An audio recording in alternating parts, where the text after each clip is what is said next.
Welcome to Focus on B, the video series where I spent about 20 or so minutes playing and talking about a game that I've got some thoughts on.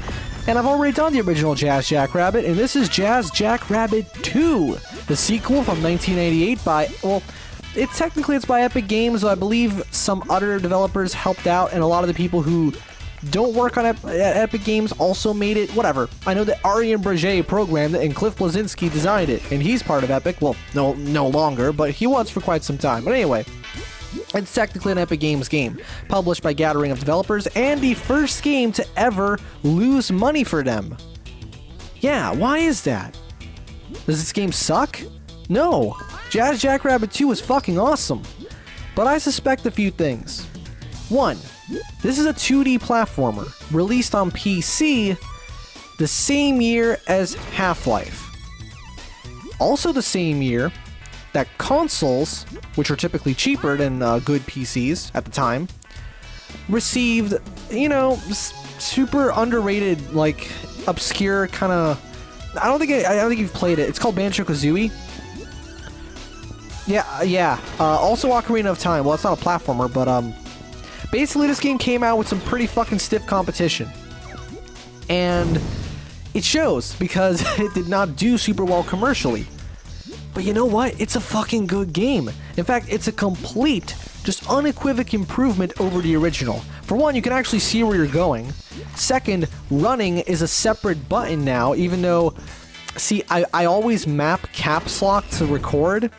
So I can just look over and make sure I'm recording. Even though I can just look at my second monitor, I can know I'm recording. Problem is, a lot of games on PC will use caps lock as a run toggle, which means now Jazz is stuck running while I'm recording the video, and I can't make him walk. I don't think I can, at least. Hold on, let me check. No, there's no way to make him walk. He's just stuck in running mode. But, I mean, I know the levels pretty well, so it's not going to be a problem.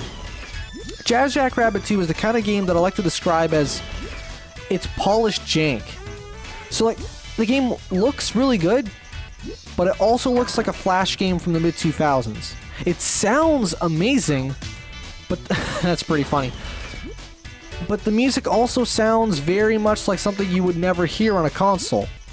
Despite, it's really good. Like, the compositions are absolutely outstanding. Alexander Brandon is just a god, right? He is one of the greatest composers of this kind of music. And what I love about the music in this game is it's so unapologetically video game. The music in this game almost never tries to be thematically appropriate for wherever you are. It kind of does. Like, there's this level that's literally just, haha, weed, drugs, in a kid's game, obviously. It was the 90s, and the music is, I believe it's actually a remix of a Jimi Hendrix song, which would be quite fitting, even though I think his thing was LSD, but whatever, it doesn't really matter though. It's just like, it's drugs, and it's really cool, right? But this music, for example, has nothing to do with the theme of the level, but what kind of theme would you go for anyway? Like, the level is called Victorian Secret. I wonder what that's a reference to, right? And what about the graphics? Well, they're really strange because the sprite work is like super detailed and well done. As you can clearly see, like, Jazz has a lot of animation frames to his movements, and yet the timing on the animation feels amateurish. Like it doesn't look quite right. There's not a lot of stretch and squash. Everything feels like it's very evenly timed. Like, look at the stomping animation. If it even wants to come out. Half the time it doesn't play. Look, it depends on the fucking surface you land on. Look, there's no stop. There is a stomping animation. It's supposed to play, but only under certain conditions. Like, look at that. It doesn't want to work here for whatever reason. It's one of those games where there's all these tiny little micro issues that happen as a result of something. Now, you gotta keep in mind, though, I think I already mentioned this in my Blood video, but this is actually a really janky version of the game that I found. I know the game's also on GOG, though, which is actually, it's been patched using a fan-made patch called Jazz Jackrabbit 2 Plus. So you can get that as well, or separately if you already have the game. But I found this, like, OEM version of the game that's 1.0, and I was like, oh, 1.0, cool, so it's not going to be tainted by patches or whatever. Turns out I probably should have read a bit more carefully, and I should have looked up the fucking Jazz wiki, because it turns out this is an unfinished build of the game. No, seriously, it doesn't look like it, really, because the final game is pretty much just like this. But it actually is. Okay, Where's the animation?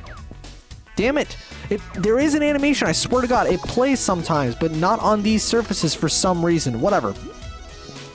Let's talk about the actual game, like the gameplay of Jazz 2. What kind of games? It's obviously a 2D platformer, but it's one of those really weird platformers where the platforming is super de-emphasized, weirdly enough.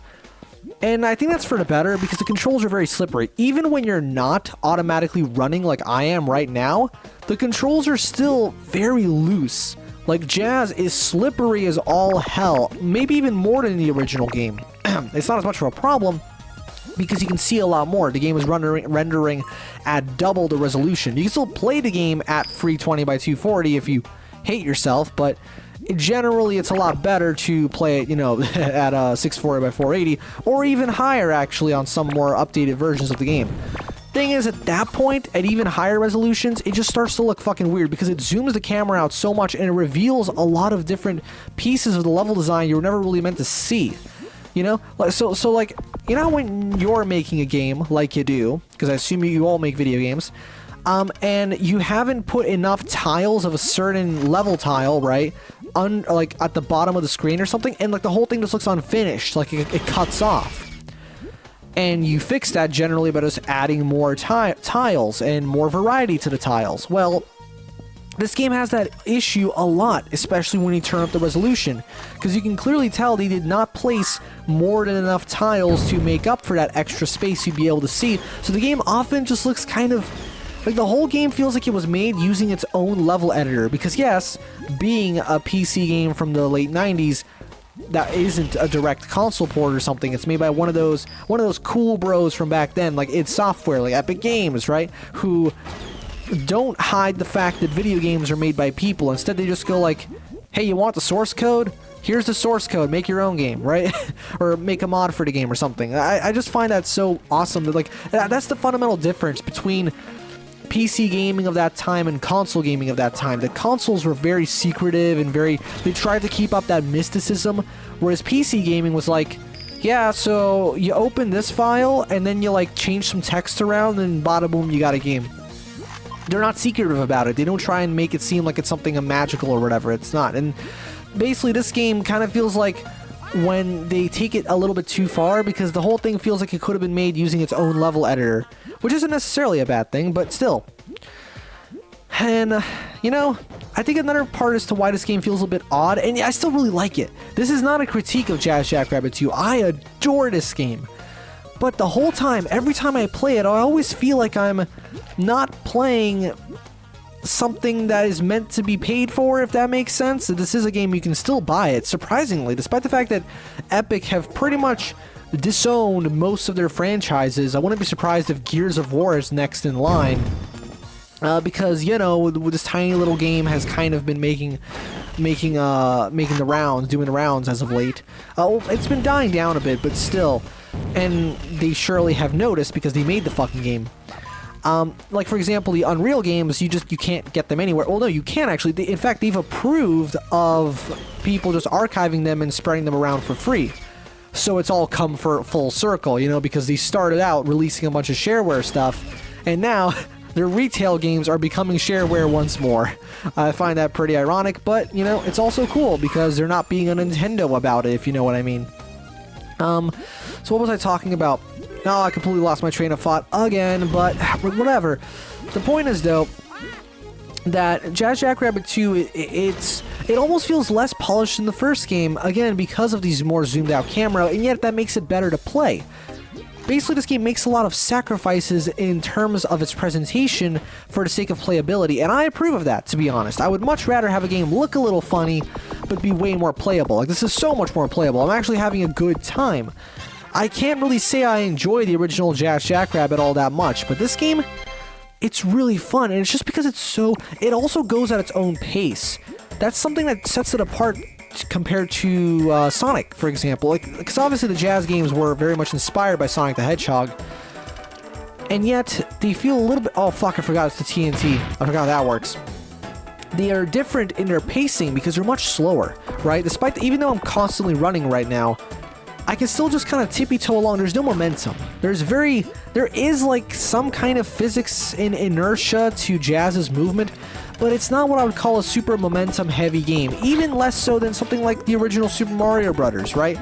There's not that much weight to Jazz's movement, and that's okay. This game feels like it was designed to just be played at a very leisurely pace, very carefully.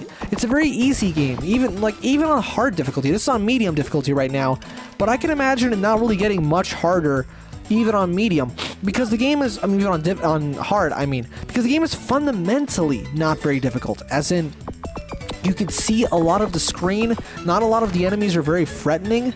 Like, even if they only gave you like 2 hit points, well, getting hit in the first place isn't all that difficult. The reason why some games, especially shooters, use health scaling and stuff as part of their difficulty is because the developers are well aware of certain scenarios in the game where you pretty much cannot avoid damage because of the way the game's designed and hit scan enemies and stuff like that. Whereas here, really, if you're careful, you can never ever get hit.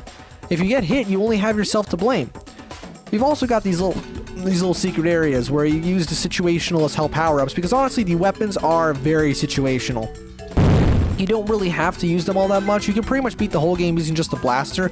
I am partial to the rockets, which I don't have access to right now because they home in on stuff and they're very convenient that way. But other than that, you pretty much just want to be saving your weapons for those secret areas, which they're not very secret. It's just kind of like a, hey, you got the weapon? Cool. You can get the thing now. Also, you collect these coins to access little bonus areas. They completely got rid of the bonus stages. In fact, I believe there's actually some scrapped secret levels. Well, some of which you can access, some of which you can't, like the ones that were scrapped. Oh, you can still access them using commands. Obviously, how the fuck am I supposed to get up there? Ah, yeah, because I completely forgot. This game has a second playable character who... Well, you know what? Screw it, let's do it right now. Let's just quit and load up some other chapter and play as Spaz Jackrabbit. Let's go to flashback. Spaz, the Spaz Rabbit. I don't fucking know. I like this guy a lot. For one, I find his voice to be really cute. And two, he's got a double jump. And double jumps are awesome because they make platforming even easier than it already is. This is the this level right here is actually more of a reimagining of the original Jackrabbit 1's first level. And I like it a lot because it's not only, at the time it would have been a nice little throwback to a 4-year-old game, but it's also, I feel like it's actually a far more playable version of the stage. Again, it doesn't look quite as polished because you can see like the edges of the platforms and it just looks kind of, the whole thing just looks weird and disconnected, but it's way more playable and I'm okay with that. It's also interesting that they decided to make gems to be like the main theme of this game when it comes to the collectibles. Were they playing Spyro the Dragon? Actually, this game came out, I think, a little bit before Spyro the Dragon. I'm not exactly sure, but that doesn't really matter all that much to it. The second playable character, Spaz, here, I really enjoy his gameplay, the way he alters it. Funnily enough, during my main playthrough of this game, I got one of those, like, Knuckles Chaotic style, like, swap power-ups, which swaps your character, and I ended up literally playing through the rest of the game as Spaz. I never switched back to Jazz. I'm not sure if it was a glitch, or if that's just how it's supposed to be. I don't know, but or if I'm supposed to die and switch back because I never died because the game's not that hard. But I played through the rest of the game as Spaz, and I really enjoyed it, actually. I prefer it as just, Spaz should have gotten his own spin-off with cool metal music and guns and swearing. That would have been sick. Okay, so here, for example, I gotta bust out... damn it, I got no ammo for it. Although, because I have double jump... Now, unfortunately, Spaz's double jump is a little bit inconsistent. It suffers from that thing that's a lot of platformers will... For some reason, they'll have this problem where... Come on, where's the fucking animation? I swear to God, there's an animation it's supposed to play of him, like, stomping the ground. Whatever. And, there's this thing that a lot of platformers used to have, in fact, some games still have it, where the double jump will only be accessible to you, I guess. You'll only be able to use the double jump at a certain point during the jump arc, and then you can no longer do it. And it's really weird, and I don't know why it is that way. I guess it's to maybe try and stop the player from being able to infinitely double jump or something. It's a programming thing, obviously. Like, for example, here, let's see how reliable the double jump is. I want to do a double jump. That worked. That worked. That worked. That worked. Ah, that didn't work. I was hitting the... That didn't work either. See, okay, so now, so it's consistent when you're kind of standing like that. And why did I clip through that platform? Jump. There you go. But yeah, so I don't know. I think that's what I like about this game the most. The fact, there it is. I wanted to do the double jump, but it didn't work. But what I like about this game most is definitely the pacing. It's relaxed. It's a very, you know, this game radiates a kind of energy that I can only describe as you're like about 7 years old and your parents have taken you to like a hotel or something, or just some place that isn't your home for whatever reason, and you found a random laptop lying around and it has a bunch of games installed on it, even though it's not meant for that. Like, it's maybe they just put it there so they can play music for the speakers, and the guy in charge of it is probably like the teenage son of like the guy running the hotel, and he was like, yeah, I'll put you in charge, whatever. And when he's not playing the music, he's just playing video games and stuff. And this feels like the kind of game. I'm saying this because it actually happened to me. Like, they took me to a hotel when I was a kid, because I had like a pool and stuff, and it was cool. But there was this giant dance room, like a ballroom or whatever, for, you know, dancing and stuff, which no one actually used it for that at that point because there were no special occasions. It was just kind of, we were just there. And what happened was the guy who was in charge, he just let me play a bunch of video games. You know, he let me play Crazy Chicken Kart. He let me play this game called Ricochet Kills, not to be confused with Valve's cinematic masterpiece Ricochet. No, I mean this game where you ricochet bullets off the wall and you have to, like, a lot of Flash games. I played a lot of Sushi Cat, that kind of shit, and like a bunch of kids would gather around me and watch me play, and it was fucking crazy. I felt like a YouTuber or something. Who would have funked that 10 years later I'd be doing anyway? And for some reason this game just totally feels like the kind of game I would have played there at that exact moment. That this game wasn't there. In fact, my first time playing this game was only a few months ago, but it feels like it, doesn't it? It just radiates that super strong, like, low-end game that is kind of old but still works on modern hardware, because believe it or not, actually, if it weren't for DRM, the original game would probably still run on modern hardware, and I can prove that because the shareware version, I've actually tested this, because I love testing random game demos to see how they technically hold up, because the full games, they receive patches, either officially or unofficially, so it's like, no shit, they'll work.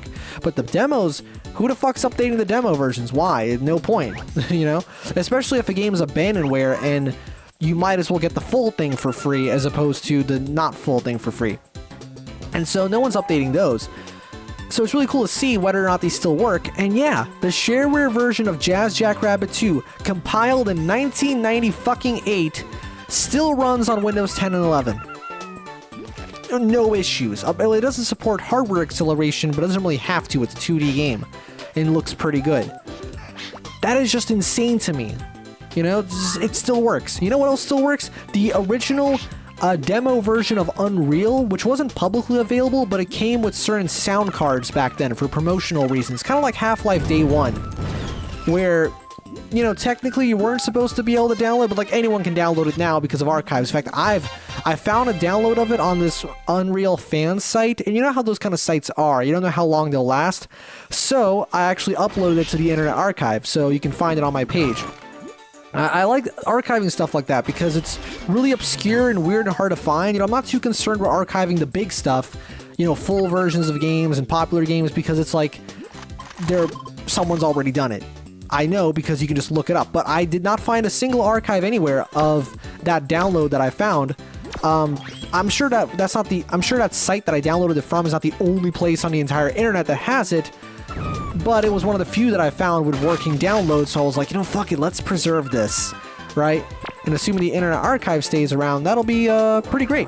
You know, I've still got the file, by the way, downloaded. I'm not going to delete it. If you want, I'll share it with you. But anyway, it doesn't really matter, though, because you can just download the full game, you know, from the Internet Archive anyway, with Epic's blessing. I should be able to use the plasma beam on that. Fuck off. Whatever. So, essentially, yeah, those are the reasons why I like this game so much. It's like a little bit unpolished feeling, but still good enough to actually be a fun game. You can go at it at your own pace, and it doesn't have that constant keep going forward kind of thing that a lot of Sonic games have, which I like. That's why I love Sonic, and that's why I love racing games. But it's fun to try something different every now and then, something that kind of lets you slow it down a bit, right? Because this game can be very fast. Like, as you can see, I can go super fast if I want to, just by hitting caps lock and just going real fast, right?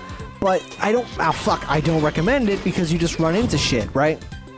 This game is definitely better played at a more leisurely pace.